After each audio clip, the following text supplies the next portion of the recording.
In a second, sorry. To continue that discussion and also look at how we build momentum for the next 25 years, whether that's through energy efficiency or electrification, embodied carbon and resilience, I'd like to invite our first panel to the stage. So back up, we have Anthony Lean, Secretary for the New South Wales Department of Climate Change, Energy, Environment and Water, Carlos Flores, Director of NABERS, Frankie Muscovich, National Policy Director for the Property Council of Australia, and Davina Rooney, Chief Executive Officer of the Green Building Council of Australia. Hopefully some familiar faces. So I imagine many of these faces here are actually quite familiar to you, and so I'm not going to read their bios. Instead, I'm interested to ask a personal reflection, if we're talking about 25 years of NABERS. So it's 1999. What were you doing and what did sustainability mean to you then? I'll start with you, Carlos. So I'm 40 years old, so I was in high school. Yeah. It's not a full disclosure of your age and status, yeah. But that said, I was, there's been people working in climate change for decades. I'm by no means the first generation or anything like that. But 1999 was the year after Kyoto, the Kyoto Protocol. So I am part of that generation that was in high school and started to think about energy and emissions because of the Kyoto Protocol as a direct result. And a lot of my colleagues, a lot of my friends in high school, a lot of my engineer friends, I did energy, like mechanical engineering, went into that as a direct result of, carbon emissions, energy focus during that time, and also the Earth Summit. I'm South American, that happened in 1992. First time we ever talked about climate change was in school. I still remember that. I was about 8 years old. Wow, incredible. And those two things really kind of set me on this path, I think, in hindsight. Amazing. Davina? So, let's start with confessions. 1999, Britney Spears, Oops, I Did It Again was like one of the top songs. But like for me at that time, I was negotiating with Arup to come and work for them, and with the arrogance of youth, I was like, my first week, I'd love to do a bridge in a sustainability project because this is where the future's going to be. And being Arup, they said yes.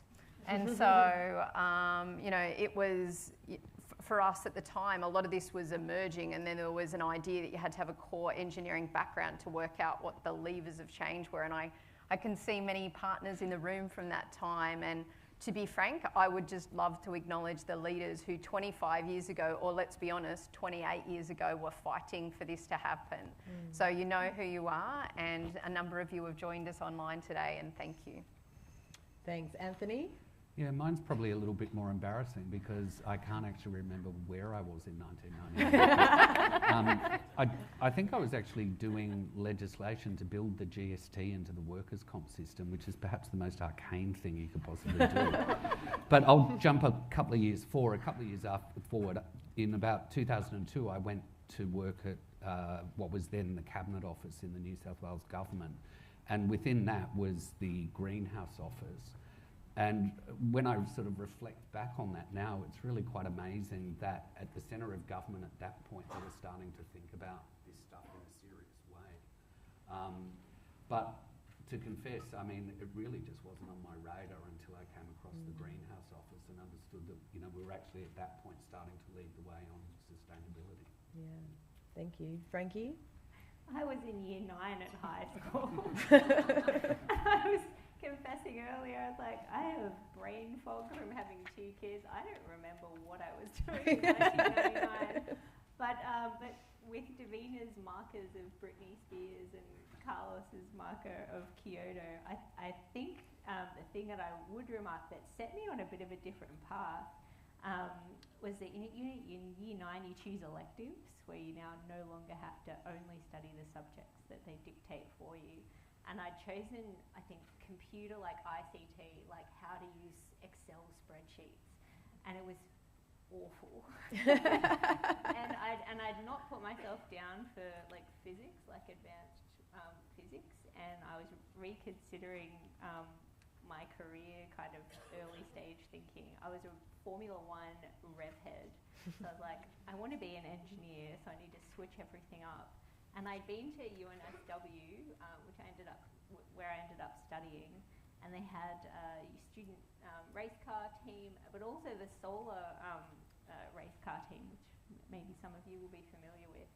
And I thought that looks really cool and looks like what the future is, and I want to be a part of that. So I think that's maybe the most relevant I can say about 1999. Yeah, I mean, it's an interesting period to reflect on. I think I was also in high school like Carlos, and one thing I do remember is that I chose for my final year French exam to choose a topic about the Antarctic ice shelf melting. And my French teachers were very curious as to why I'd chosen that subject when many of my other classmates chose more regular subjects like talking about their family or their holidays. It wasn't my best subject, let's just say. So there's been a lot of policy ups and downs since that period of Britney Spears and the GST. But NABERS has really been at the forefront of many of those positive developments over that time. As we just reflect on the successes of that period and what that's really been, I might start with you, Anthony, as to, like, what are some of the crucial events that you think have really driven that success? So obviously the establishment of NABERS is one of the really crucial ones, and I don't think you can, you know, as I said in the keynote speech, I don't think you can really undersell the benefits that it's delivered, and it's managed to do it, you know, under the radar in many ways. 12 million tonnes of carbon removed is really, really significant, and the bill savings. So I think that's really significant. And the thing that I really value with the program, and that I think actually provides a bit of a template for the future, is the way it's just managed to take very small government investments, but then it's actually been able to kind of find those sweet spots in the market, which has enabled it to be leveraged and to drive scale in terms of the results that it's actually been able to deliver. I think the other one that I would call out, and it's a similar sort of story in any way because it's very much a market-driven program, is the energy savings scheme, which again, it's you know, incentive-based. It's managed to achieve really significant reductions on scale, which you just don't see with some of the other programs that government you know, has delivered through the years. So I think those two things for me are really quite significant. Yeah. Frankie, I want to go to you next. We heard an announcement earlier about the expansion of mandatory disclosure, but has mandatory disclosure played a really crucial role? It was critical, right? It's in some ways hard to believe that happened, I think, for the first time. 2011, I think, when it came in. So that's 13, 14 years ago. And it was transformative at that time, right? At the time that was introduced, it started to create a race to the top for building owners to demonstrate quality, and it you know, then over the ensuing years became a moniker for quality. And so you couldn't be calling yourself a premium building, you know, etc., if you weren't performing well with NABERS. And I think that complementary policy through government procurement, you know, targets and things like that has similarly really created that race to the top in the office market. And of course, when we speak to our global peers, when we're spruiking our wares, as we should, because NABERS is like the global best in class at what it does, they're like, and you only mandate it for offices? Like, what's going on? So hopefully we get a chance to fix that now, because it's been far too long that program's only been looking at that. So I think today's a really good opportunity to pause and reflect about the impact of that program and really be quite ambitious and question, how can we reimagine that program for the next 25 years? Like, let's take the Assistant Minister's provocation there and think a little bit outside the box. Do we, not just thinking about expanding disclosure to new building types, what can be disclosed? We should be looking at the renewable energy indicator, upfront carbon, starting to drive markets and a race to the top on all those emerging challenges as well. And I do note, for those of you who hadn't had a chance to look at the consultation paper, it also flags a potential role for minimum energy performance requirements. MEPs for buildings. Europe's been doing it for a while, right? I think there are really big, important discussions for us to have as a sector on all of that, and I'm excited to be a part of it. Yeah, it's really exciting times in that regard. The finance sector's really been on a journey as well. Davina, do you want to talk a little bit about the role of sustainable finance? So the thing that we need now is scale. How do we get scale? Putting in minimum standards through regulation, putting it through investment policies so that there isn't another pathway. So at the moment we've got the taxonomy out for consultation, which looks at how we take these frameworks that have been described in the policy sense, puts them in finance deals. It's been a complex space, so I think it's worth acknowledging that a lot of what we're doing is joining the dots. So we were absolutely thrilled to partner with NABERS and the rest of the Australian market to put a finance guide out last year for Australia of all the methods you can use with the Australian Sustainable Finance Initiative before the taxonomy. 2 weeks, we're doing that globally with our friends at the US Green Building Council for LEED. We're lining up BREEAM, we're lining up Greenmark to say what does the global path look like. If you're a global investor trying to apply these things, we actually want a pathway to better. We want people spending more time on sustainability and less time lining up frameworks. And we're absolutely thrilled to work with NABERS on that again, because if you're talking about leading global standards, that's what we should be doing. And also with partnering with CBD in the UK, like noting the arrangements that NABERS has there. Yeah, it's thinking about it from that global perspective, and also how NABERS is now adopted in other places. It's a really, really key part of that picture. Carlos, over the past 10 to 15 years, some sectors have really had just massive gains with energy efficiency. Do you want to talk about the difference between different sectors and how they've benefited? Yeah, so there's been a lot of conversation already about CBD in this conference. We have lots of colleagues, by the way, from the CBD program here today, and I think they hear this from me all the time, but I think it's important to restate it, that CBD has been one of the most successful, the single most successful mandatory disclosure scheme in any country around the world in the last 15 to 20 years. And lots of countries have tried that. So it is, I feel like that we really should clap sane. that. I think That's pretty, Absolutely. Now, what I do want to mention is that we've seen incredible gains in sectors like offices and shopping centers. And NABERS and CBD, Green Star, they're these really long-standing initiatives that bring kind of a lot of the industry together. But those buildings don't improve themselves. That's a result of literally tens of thousands of projects done over a period of 10 years. That is the reason why those buildings are improving. It's better management, it's better technologies, better strategies. It's actually setting higher targets. It's the whole supply chain. That is the reason we've seen energy savings in offices and shopping centers in Australia that no country has seen in equivalent markets, even in places like Europe with lots of regulation and lots of policy. And so I think the reason why it's important to reflect on that is that I think we've proven to ourselves, we've done this in 2 sectors, right? We've proven to ourselves that we have the expertise, the skills, the know-how to deliver incredible gains. If we could do that across the building sector, a lot of our climate targets by 2030, which are looking really challenging right now at the state level, at the Commonwealth level, a lot of those become a lot easier because the building sector has this massive potential to save energy, save emissions, and we can do it quickly.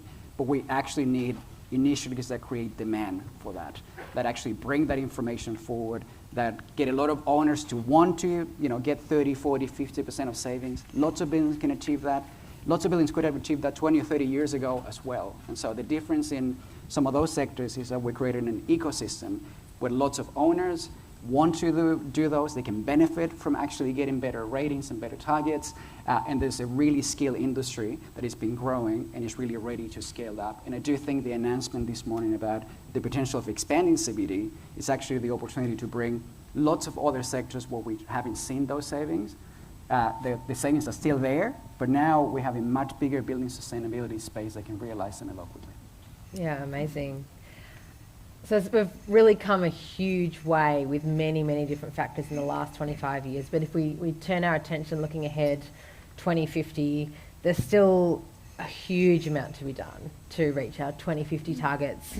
And so I'm interested in what you see as the really big challenges and opportunities, I guess, in the built environment between now and 2050. And we might start with you, Frankie. Yeah, I mean, I think I want to mark this time, and I probably wouldn't emphasize it enough, the chance to, really put a rocket under NABERS and CBD will underpin the efforts of the building sector's contribution to our national emissions reduction target. We are so lucky not to have the dog's breakfast of different policy things going on in the residential space as we do in the commercial buildings. And we should protect that and really seek to elevate and strengthen it and work diligently to fixing and putting in place the foundations we need on the resi side of things. So, you made the point earlier, Anthony, that NABERS might have flown a little under the radar over the last decade. And I think that's not going to be the case moving forward, right? Industry and governments, under the banner of NABERS have worked really collaboratively, particularly over the last decade, but for much longer than that. And I think I want to make sure that we're all leaning in on this. We're not going to be, the last 10 years is not going to be the next 10 years. There's not going to be, scorched earth when it comes to policy. There's going to be a lot of things that need to happen. And I think it's really important that we keep the objective of working closely and collaboratively together, because, and Davina and I were talking about this morning, the overwhelm is real. The catch-up after not much action for 10 years is putting a lot on people's plates. And so I think we need to be really focused on picking out the things that are going to make the biggest difference and putting putting our efforts accordingly. So that looks like expanding the breadth and depth of the coverage of the NABERS program and CBD. That means a regular assumed ratchet and review of how those schemes work together. Everything is in unless it shouldn't be, not the other way around. We're starting to really change the way we think about that. And I think also noting that this is the critical decade. And we've made a commitment to the Global Methane Pledge, which apparently commits us to a 30% reduction globally on 2020 levels by 2030. I'm not seeing a huge amount of policy at the moment that's going to get us even anywhere near that level of contribution within Australia. And so the phase out of fossil gas in our buildings is a really big one in the next little while. I don't want to also understate the challenge there, particularly in the commercial building market. These are large, complex projects, in many cases that don't commercially stack up yet in the really big buildings. So we need to be throwing absolutely everything at that to make sure that we're building markets, we're putting all the best brains and changing the way we think about the design problems so we can solve for that. Because it's not one that we can just wait until closer to 2050. Methane is a very powerful gas. I don't need to say this to you, but there is a need to focus on that now and not leave it to wait, because every new building built with gas today is one that's going to have to be retrofitted at great cost down the track. So we really need to be moving on that now. Thank you. Anthony, in your address before, you talked about some of the New South Wales targets for net zero by 2050. What are you seeing as the big challenges in getting there? Just, in a sentence would be great. Yeah.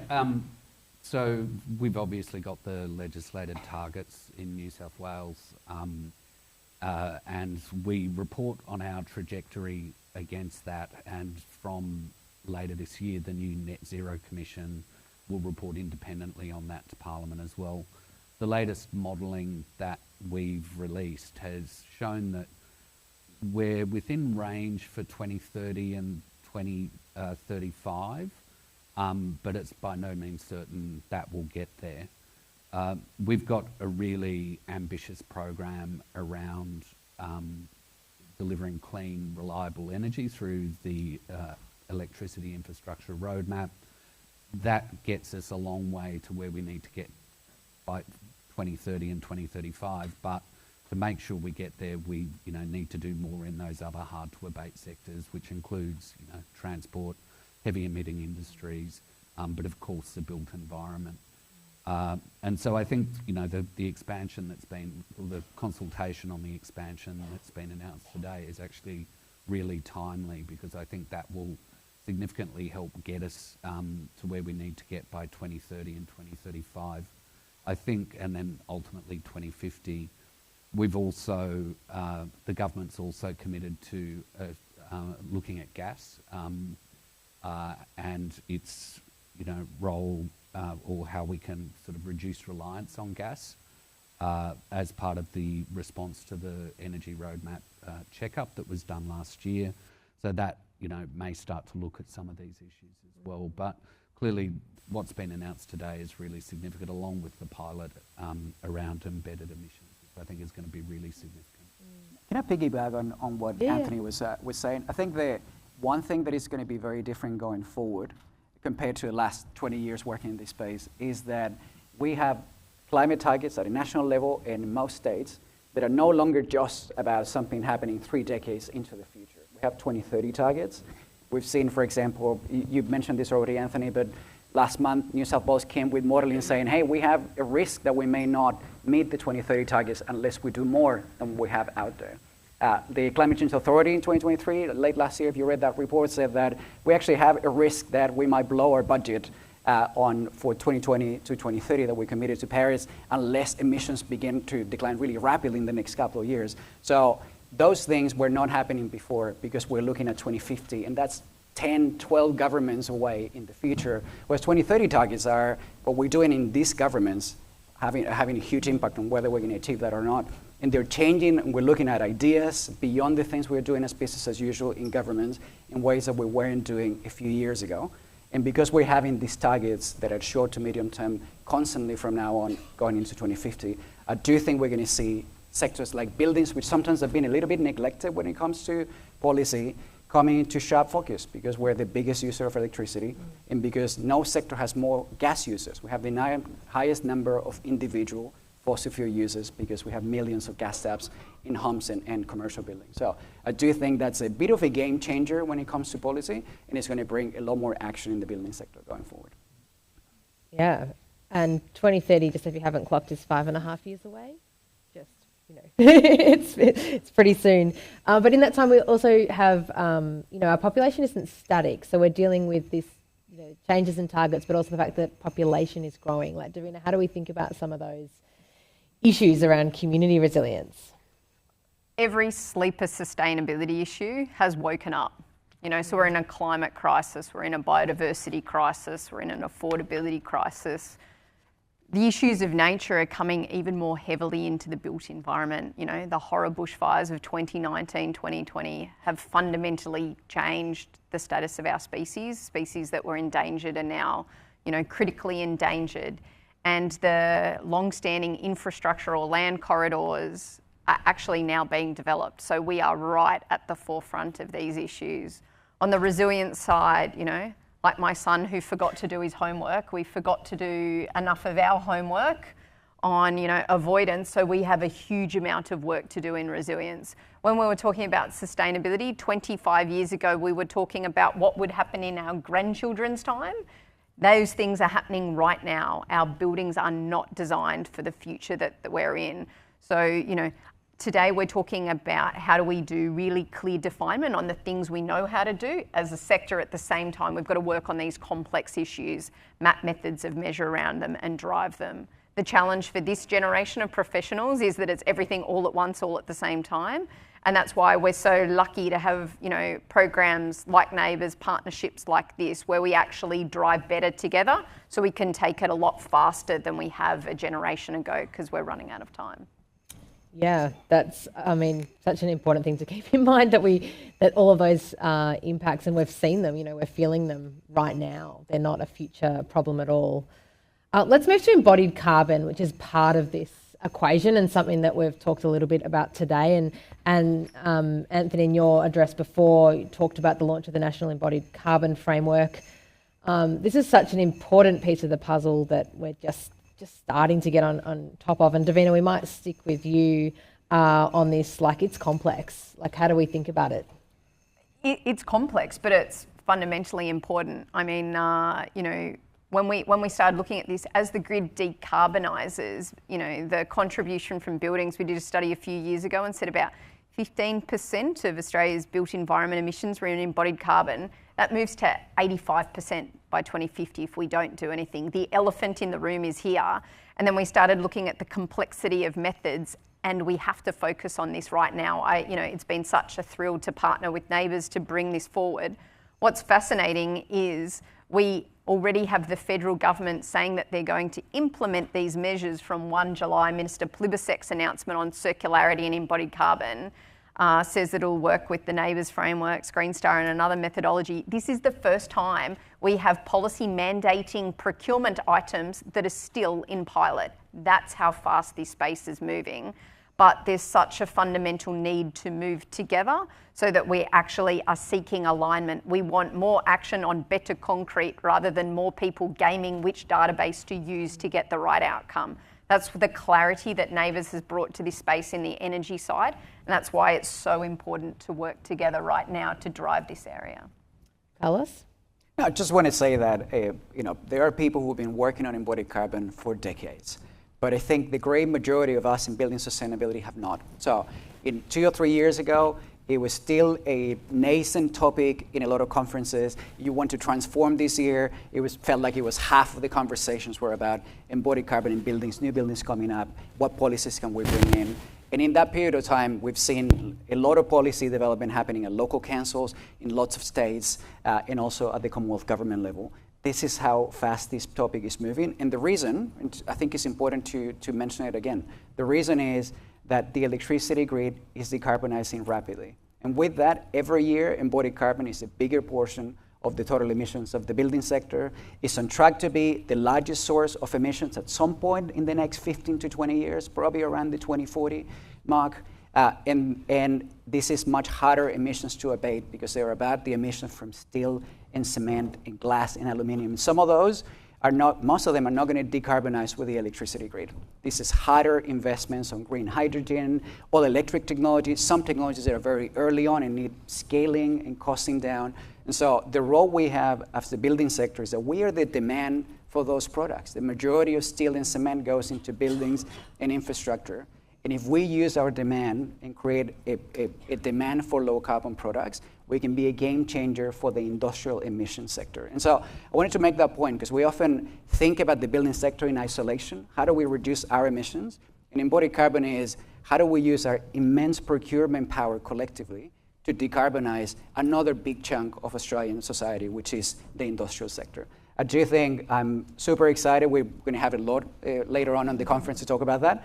But I think the thing that I'm most excited about is just how many people really wanted to see harmonization and standardization on embodied carbon. So we can, every project today often needs to create their own standard. How do we account for emissions? What do we include? What do we not include? And because of that, it's a lot more expensive than it needs to be. And then you come up with a number that is completely different than what other person would have calculated for the same building.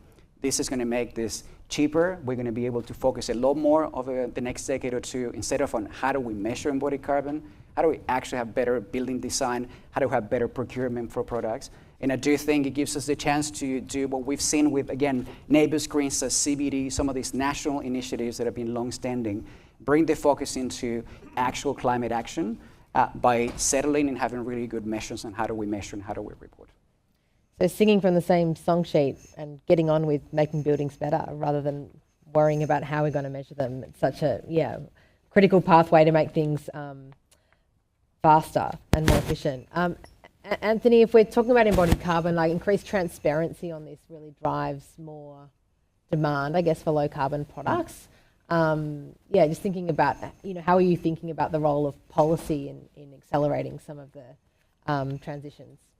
Yeah, look, I completely agree with, and I think that's the great success with NABERS, is that it's driven transparency, which has really changed behaviour. And what's really significant as well is that I think it's been able to be done in a light touch regulatory way rather than your traditional heavy-handed government regulation, which often just doesn't work. This has actually hit that sweet spot that I mentioned before. So NABERS has done that through its history with, the disclosure around office buildings, and I think today is another step.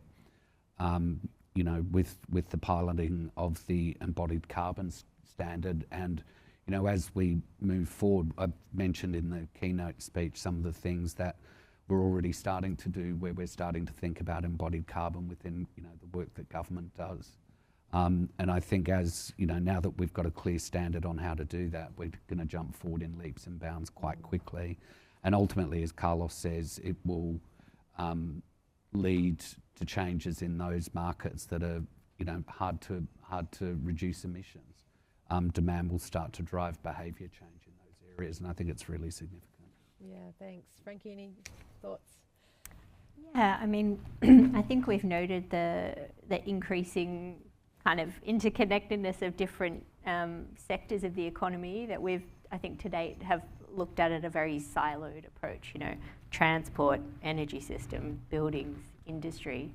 Embodied carbon brings together the built environment and the industry sector a lot more closely. And so when it comes to things like the built environment sector plan and the industry sector plan at a Commonwealth level, which is being worked on right now, there's an opportunity to consider demand side levers on the built environment side and the supply side levers. And those signals need to be sending the same message to all of these industries. And I'm really keen that we don't lose focus and start to highlight the benefits of focusing on circular economy in all of this. So yes, we're talking about you know, low embodied carbon concrete and steel and glass and all of that. But we've got a bunch of buildings already out there, and you know, and the best new building is one that's already there from an embodied carbon perspective. And something's not working right now where the signals, you know, would tell most building owners that it's cheaper to knock an old one down and build a new one rather than work with what you've got and keep, as stewards of materials for a really long time, keep the materials that are already in use circulating and be starting from there. And so I think that the NABERS and GBCA's work on this standard is the first signal that's going to start, hopefully, making the preservation and adaptive reuse of buildings more normal. It should be the norm by the time we get to 2050, but there are a lot of policy settings and signals that are not supporting that right now. And there are really just technical challenges to make that work as well. Anyone who's had a go at adaptive reuse will tell you that every building is a bespoke project, so it doesn't lend itself to the sort of, you termed it heavy hand, kind of you know, simple overarching measures from government necessarily. So there's a lot of work that needs to be done to understand what are the policy settings that are going to, you know, make it attractive or you know, move the needle to start you know, creating a more circular approach. Thanks for that, and there'll be more breakout sessions on circular economy later. I've got one more question for the panel, but I also want to invite you to think of any questions that you might have. If you're online, you can put them in. If you're here, you can put them into the app. Just a reminder of what a question is. It's usually 2 sentences and it ends in a question mark. If you've got other comments and feedback, there's a great opportunity to do that in the Discovery Centre over lunch today. So we've talked about where we've come from, we've talked about 2050, talked about the important challenge of embodied carbon adaptive reuse. Electrification is a huge part of our immediate challenge. And I'm interested, I guess, for any of you as to what you see as the challenges and opportunities for electrification in this. So maybe we'll start with you, Anthony. Yeah, I mean, it's a really interesting issue for us. I mean, we've got very ambitious targets around the rollout of, you know, clean renewable energy. I think it's 12 gigawatts by 2030 through our renewable energy zones, and 2 of that has to be long duration storage. The challenge for me around electrification is what that is then going to do to the grid after 2030 is just astronomical. you know, 12 gigs is really just a starting point. We're going to have to get to multiples of that. Yep. So electrification is really, really important, no doubt about it.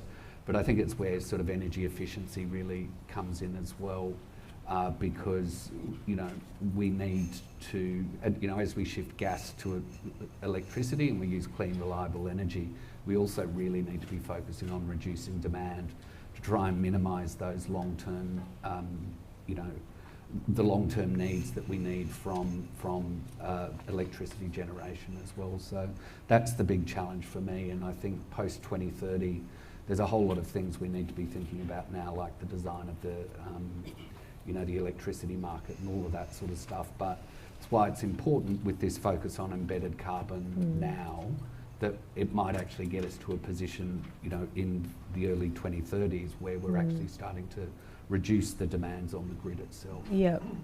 We've done our homework earlier, as Davina mentioned. Just quickly before we go to questions, any other comments on the challenges and opportunities with electrification? I think with electrification, we need, you know, the future is all electric. There is not a single, you know, peer-reviewed study that does not recommend electrification for heating in buildings. I think the thing that boring engineers like myself have to be cognizant of is when we talk about these are community discussions, these are kitchen table discussions about how we cook, how we live, you know, noting that heat pumps are, you know, only use about a third of the energy. It's a very easy conversation about why they're better and more efficient. How people cook is a bigger conversation. That's why we've partnered with the Global Cook Safe Coalition, so that, you know, celebrity chefs like Neil Perry can lead the conversation about why the cooking's better, cleaner, healthier for your family. You know, with the Asthma Foundation coming out and talking about it's the same for children in households as passive smoking. And so this community messaging of how different audiences need to hear part of a change message, I think is really fundamental, because this is going to need to be a community conversation. It's really complex, obviously. It's going to be long-term transitions. 500 houses a day need efficient electrification from now till 2050 to hit our targets. So we need to have long-term messaging in this space. But for all policymakers in the room, retrofits are hard. So the earlier we actually bring this into all codes and standards has got to be a fundamental priority, because the retrofit space is, you know, ugly, technical term. I think, good God, sorry about that. I think the challenge I would issue to a lot of the people in this room is when we get to the ugly challenge of the retrofit space, I think we need to flip the sort of what are we solving for paradigm. We are so used to thinking about putting big ass gas boilers in basements that the early designs for electrification are looking at big ass heat pumps in the basement, and wouldn't you know, they take up a lot of space, and that's not a neat design solution, and it costs a lot. So we should start really trying to think outside of the box of what do decentralized solutions look like.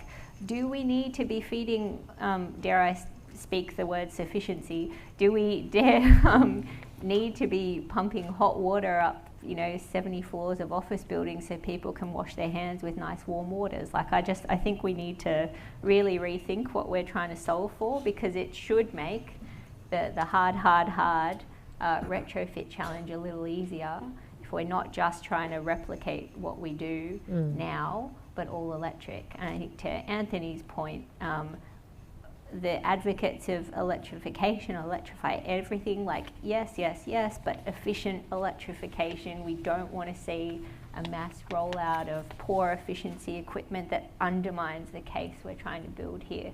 And there should be a way to do this that is going to minimise the need for network augmentation, which are probably some of the things that are keeping you up at night at the moment. So we all have a really important role to play in that. Yeah, I think that creative redesign of actually how do we go back to first principles and think about it. I often think about the analogy of if you use Excel or Word with all of the functions open, how impossible it is to use, versus how someone's gone back to first principles and designed an iPhone app or something, that there's so many cut-through ways that we might think about efficiencies in that way. I want to ask you one of the questions, Carlos. One of the questions is that, we've had a big focus on commercial players, larger buildings, the residential sector and the smaller players have typically lagged behind. Can you talk about some of the complexities and challenges in the resi space? Yeah, so NABERS is actually in the residential sector. We focus mostly on larger buildings, so the apartment building sector, not so much on individual housing. And I think some of my great panel members here might be better placed to talk about the challenges of individual housing. But in apartment buildings, we've been doing lots of work in that space for a long time, particularly with local councils like the City of Sydney and City of Melbourne. They're both here today. They're being some of the biggest champions on energy policy in apartment buildings, and almost everything that has been done to date has been because of their advocacy, including the Neighbours for Apartment Buildings tool, which took us a couple of years of advocacy by some of the Lord Mayors across the country to do. And I think the first challenge with apartment buildings is that it's in this awkward space that is really different from the rest of residential. It's much more similar to commercial buildings in many ways, that often managed by a central person. Often there's a lot of central complex mechanical systems and lifts and so on. But they're actually bundled in all the residential conversations and residential policy, which focus on houses. And so it's been the poor cousin of energy policy because it doesn't fit very neatly in either conversation.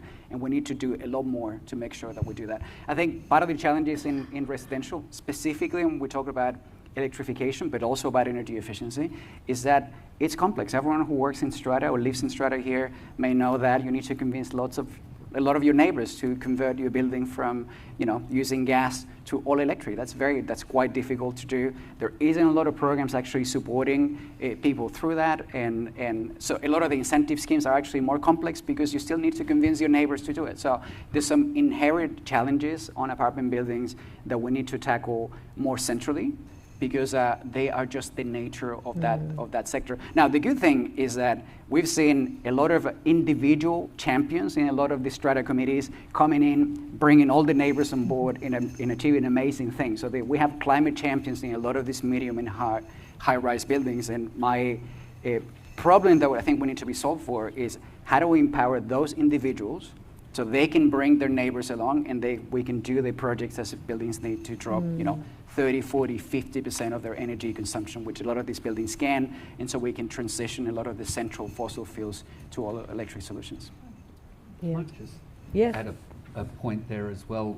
One of the things I've sort of been reflecting on lately is if you think back to the millennial drought in Sydney, the only reason we got there and were able to sort of survive that, our dams got down to 30%. We're dangerously close to running out of water, like Mexico City is about to, I think. The only thing that got us there was, I believe, the really strong buy-in from the community. And I think with the energy transition, we need to sort of find a way to get that same sort of mindset as well. So that it's the community that actually drives a lot of this thinking and a lot of this work. And to be honest, I don't think we're there yet. The New South Wales government's doing a consumer energy strategy at the moment, which will come out later this year. That's an opportunity to really start to rethink that.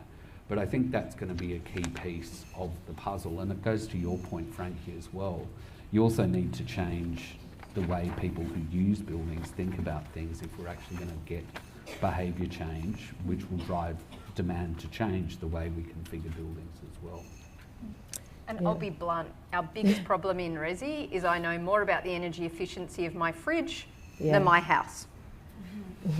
And we don't have a single national system that lines things up from new buildings to existing buildings, so banks can't incentivise it, disclosure schemes. Now, the really exciting thing is that one of the many policy commitments we've heard is to have a national one of those absolutely implemented, for next year. We've got CSIRO furiously working on this. But this is an area where we're actually going to have to work really hard because we need one aligned scheme. I need to be as clear about my house as I am on my fridge. And when we don't have that lever, we can't actually drive all the other change mechanisms. You can't have the clear metric of where the dam is and unite everyone behind that. And that's hard. Collaboration is hard, but that's what we're going to need. We're going to need that absolute laser focus on driving the same clarity within residential that people have within the other markets, and that we're expanding with the CBD announcements today. And simple communication as well. You start to drive a race to the top between neighbours of the kind you were talking about in your speech. Simple ratings that you can communicate. You're redefining aspiration, to your point, needs to be driven by the community. If they can stick a label on it, talk about it, brag about it. I think there's something also intrinsic in the Australian psyche about taking ownership and control, of your own future. And I think we just need to be able to harness that by putting that foundation in place. Yeah, so I guess watch this space, but hopefully soon we'll have something similar and getting the community on board and talking about all kinds of neighbours as we drive the community demand for the future. There's a lot more questions relating to more clarity on the 2050 policies, on what kind of data do we fundamentally need to be collecting, the role of smart and IoT systems. We would love to spend more time answering those in the break. We're going to finish now, and would you please join me in thanking Frankie, Anthony, Davina and Carlos for your time. So we're going to move briefly to morning tea.